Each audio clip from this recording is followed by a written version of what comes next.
ये रिकॉर्डिंग हमारे पास है, सही पास है। ठीक है, चलो sorry।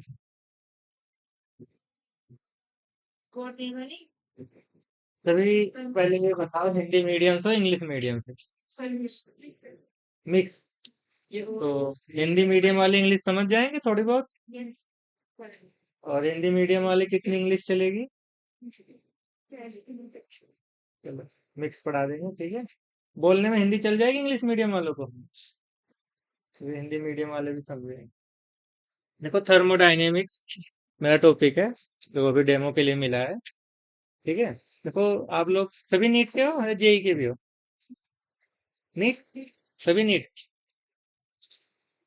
और देखो, हमारी जो बॉडी है वो कैसे चलती है ज्यादातर? एनर्जी। एनर्जी कहाँ से पैदा होती है? खाने से। और खाने से क्या पैदा होगा? देखो, हीट। हीट क्या है हमारा, एक मेन सोर्स है, ठीक है, एनर्जी का। पहले खाना खाएंगे, बॉडी क्या करेगी हमारे, हीट पैदा करेगी। तो जो थर्मोडायनेमिक्स के तीन लॉ होंगे, आप लोगों को पता होगा, जीरो लॉ, फर्स्ट लॉ और सेकेंड लॉ, ठीक है। जो फर्स्ट जीरो लॉ है, क्या कहता है? जीरो लॉ कहता है कि सभी इक्विलिब्रियम में होगा। कोई भी टेम्परेचर होगा, टच करोगे, बॉडी का जितना भी हिस्सा होगा, बॉडी का कितना टेम्परेचर होता है हमारे? 37। तो बॉडी के किसी भी कोने में आप चेक करोगे अंदर की तरफ, थर्मामीटर लगा के, तो हमारा कितना मिलेगा? 37 ही मिलेगा। क्यों? अगर कहीं भी टेम्परेचर घटता बढ़ता है तो हमारा बॉडी रिएक्ट करेगा कि भाई आप सुन्न हो गया है या दर्द हो रहा है वहां पर, तो हमारा हो गया थर्मोडायनेमिक। पूरी बॉडी एकदम थर्मो पे ही चलती है। हर हिस्सा, अगर टेम्परेचर घटता बढ़ता है तो बुखार हो जाएगा, अगर घट जाता है ज्यादा तो कौन सी बीमारी होती है? अगर टेम्परेचर हमारी बॉडी का गिर गया ज्यादा, 37 से आगे 35, 30, तो हो जाएगी हमें बीमारी हाइपोथर्मिया। और तेज हो गया तो हाइपरथर्मिया, या बुखार भी बोलते हैं। बाहर ही गए हैं क्या बच्चे सभी? अच्छा। और आप सब कुछ बताओ अपने बारे में। कभी नीट के हो? ठीक है, सब ठीक है, नीट के हिसाब से ही पढ़ाऊंगा ना। अब क्योंकि एडवांस चला गया तो फिर तुम लोगों को समझ में ही नहीं आया। चलो, ये हो गया हमारा फर्स्ट लॉ, ठीक है। मतलब सभी टेम्परेचर बॉडी का हमारा क्या होगा, इक्विलिब्रियम कंडीशंस में होगा। ये हो गए हमारे थर्मोडायनेमिक्स का जीरो लॉ, ठीक है। और जो फर्स्ट लॉ होगा, क्या होता है कि जितनी हीट हम पैदा करते हैं उतनी ही हम कंजर्व करेंगे, ना तो ज्यादा ना कम। जितना खाएंगे उतना काम करेंगे, कम खाएंगे तो हमारी बॉडी क्या करेगी? कम काम करेगी, ठीक है, थक जाएंगे, या हमारी बॉडी की जो चर्बी है वो कंजम हो जाएगा बहुत ज्यादा। तो इसका फॉर्मूला पता होगा तुम्हें, क्या है? Q बराबर U प्लस डब्ल्यू। U क्या है हमारा? Internal energy. और डब्ल्यू क्या है हमारा? वर्क। और Q क्या है हमारी? हीट। जितनी हीट पैदा होगी उतनी बॉडी के अंदर इंटरनल एनर्जी मतलब ताकत पैदा होगी, और वर्क, उतना ही वर्क हम करेंगे, ठीक है। दोनों को मिला देंगे तो हमारी बॉडी में कितनी हीट पैदा होगी? Q। ज्यादा काम करेंगे, ज्यादा इंटरनल एनर्जी पैदा होगी, और हमारी बॉडी ज्यादा गर्म होगी। जैसे रेस कर रहे हो, दौड़ रहे हो, तो क्या होता है, हमारी हीट ज्यादा पैदा होती है बॉडी में। थर्मोडा थर्मामीटर से चेक करोगे तो बॉडी का टेम्परेचर हमारा बढ़ जाएगा बहुत ज्यादा। ठंड में कांप रहे हो बहुत ज्यादा, ठीक है, काम नहीं कर रहे हो कोई, और इंटरनल एनर्जी कम बन रही है, तो हमारी हीट क्या हो जाएगी? कम। तो ये हमारा हो गया सेकेंड लॉ, तुम्हारे इसके बायो के हिसाब से, ठीक है। और जो हमारा थर्ड लॉ है, सेकेंड लॉ, हाँ, ये क्या बताता है? इंट्रोपी। कि इंट्रोपी का मतलब है कुछ भी स्थिर नहीं है, मतलब कुछ भी स्टैटिक नहीं है।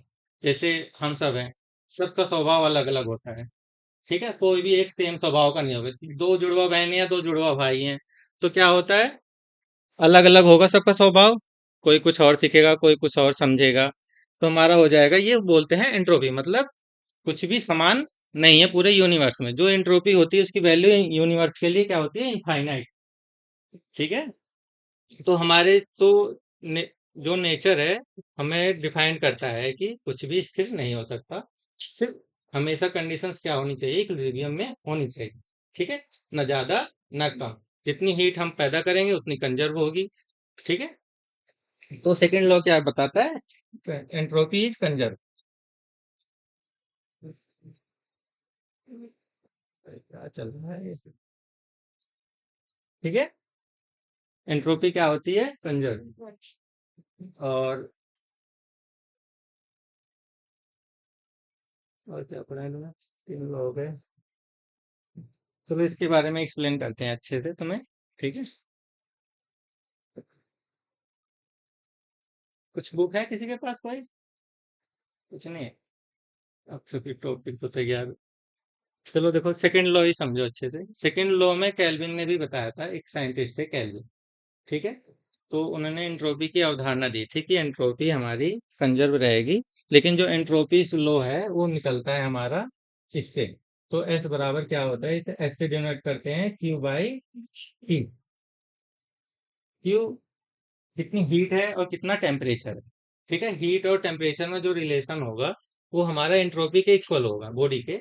आप अगर किसी बॉडी की एंट्रोपी निकालना चाहते हो तो आपकी बॉडी का कितनी एनर्जी है आपकी, हीट क्यू।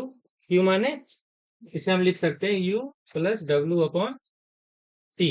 मतलब कितनी इंटरनल एनर्जी, कितना वर्क है और कितना टेम्परेचर है। अगर टेम्परेचर कम होगा तो एंट्रोपी कम होगी, और टेम्परेचर ज्यादा होगा तो एंट्रोपी ज्यादा हो जाएगी। तो ये हमारा हो जाएगा सेकेंड लॉ, एंट्रोपी कंजर्व होती है। ठीक है, क्या क्या सिलेबस है तुम्हारा, जरा थर्मोडायनेमिक्स का कोई बताओ। अच्छा, थर्मोडायनेमिक्स है, और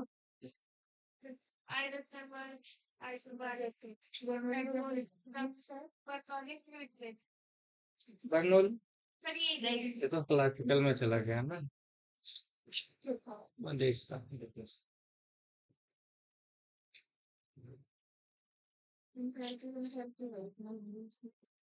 कुछ पूछना हो तो बताओ, जो तुम्हें समझ में ना आया हो।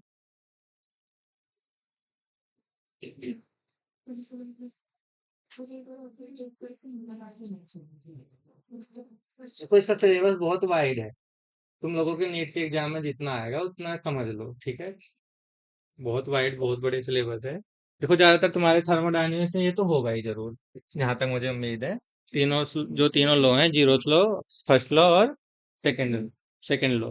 और इसके बाद और क्या हो सकता है,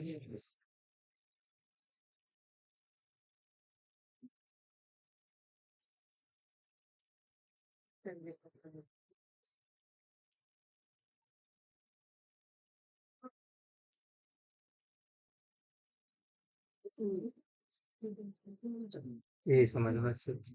देखो तुम्हारे नीट के एग्जाम में इस पे क्वेश्चन बन सकते हैं, अच्छे अच्छे क्वेश्चन बन सकते हैं। जैसे हमारा कि क्यू जितना दे देगा यू और डब्ल्यू फाइंड कीजिए, या डब्ल्यू यू दे देगा क्यू फाइंड कीजिए। ठीक है, तो हमारा जो वर्क है और इंटरनल एनर्जी है, तब देखो फिजिक्स के स्टूडेंट होते तो गहराई तक जाते काफी, अब तुम लोगों को बायो के। ठीक है, बुक है नहीं किसी के पास कोई,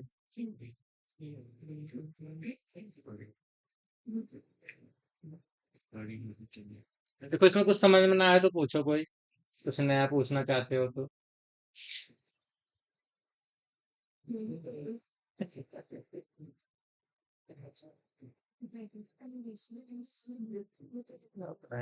चलो ऐसा करो, कार्नोट इंजन समझा देता हूँ। ठीक है, होगा सिलेबस में, सिलेबस तो बता दो मुझे कोई, कार्नोट इंजन समझा दे। देखो जो हम लोग ज्यादातर, सिलेबस है किसी के पास, दिखाओ मुझे पहले। तुम लोग नीट की तैयारी कर रहे हो और सिलेबस नहीं पता, दिमाग में तो होना चाहिए।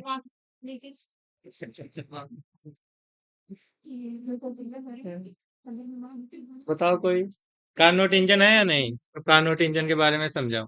देखो जो कार्नोट इंजन है हमारा सेकंड लॉ पे काम करता है। कार्नोट इंजन का क्या मतलब है, समझते हो? कार्नोट इंजन कभी फिजिकली देखा है? ये नहीं देख सकते क्योंकि ये आइडियल कंडीशन को शो करता है, हमारा आइडियल कंडीशन। जैसे बाइक का इंजन, स्कूटी का इंजन, ये कार्नोट इंजन पे वर्क करते हैं, समझे? कि जितनी हीट पैदा होगी उतना ही काम होगा। तो इसी वर्क पे हमारा इंजन चलता है कि जिससे जितनी हीट पैदा होगी, फिर उसे ठंडा करेंगे तो बीच का जो वर्क होगा वो काम हमारा वर्क होगा। ये मतलब इंजन सर्किल करेगा, घूमेगा। ठीक है, जैसे पिस्टन होता है, देखा होगा।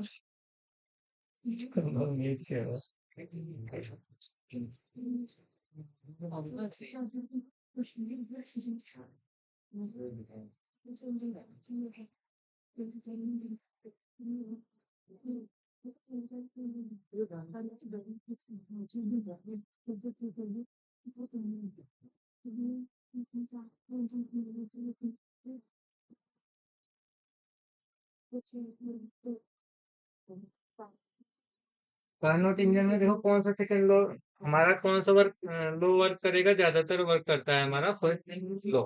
ठीक है, जितना हम काम करेंगे, जितनी हीट देंगे, उतनी इंटरनल एनर्जी पैदा होगी और उतना वर्क होगा हमारा। इतना समझा दूं मैं यार। लाओ दिखाओ तो देखो।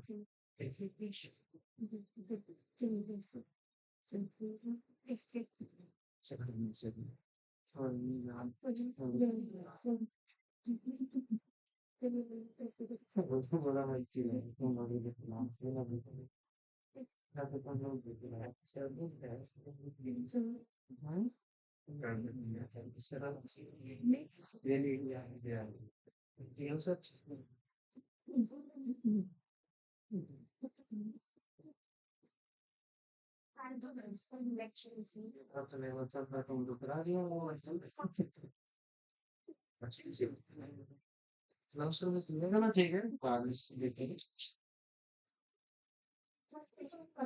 चलो ठीक है, तुम लोग पढ़ लो, मैं चलता हूँ। तुम्हें पढ़ाना मुश्किल है मेरे लिए। कोई नहीं, मैं देखो, ठीक है। चलो ठीक है, ठीक है, पढ़ लो। Thank you so much.